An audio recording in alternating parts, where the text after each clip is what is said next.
On the 100th anniversary of American women gaining the right to vote, we celebrate those trailblazers who helped found King Manor Museum, the second longest running historic house museum in New York City.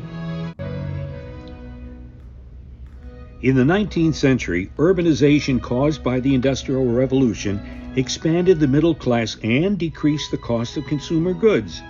More and more products were made in factories rather than in the home, which afforded women more leisure time. At the same time, it reduced their role from co-producers in a household to consumers and homemakers. Relegated to a separate sphere, women had a moral imperative to their domestic work: create a civilizing haven that would smooth out the roughness and corruption of the outside world in which men worked. Home was everything to affluent and aspiring 19th century Americans. At the same time, rapid industrialization meant older homes were rapidly being knocked down and replaced with tenements, flats, or factories. To some women with the money and time to look outside of their own houses, this was a big problem.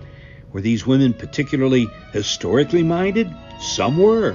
Others saw traditional home structure being disrupted by urbanization. Still others were concerned with holding on to what they valued in American society, while that society was rapidly expanding with newly arriving immigrants who brought with them different backgrounds and cultures. Women from privileged homes became involved in the establishment of local women's clubs and societies that tried to solve problems they saw in their changing world. Historic preservation societies were one of the organizations deemed acceptable for privileged women, as their goal was strongly linked to the home, the woman's sphere. These preservation societies worked to restore historically significant homes throughout the country, celebrating a quaint reimagining of our American heritage. Needless to say, the economically disadvantaged, as well as minorities and immigrants, were left out of the narratives told about American history by most of these early women's clubs.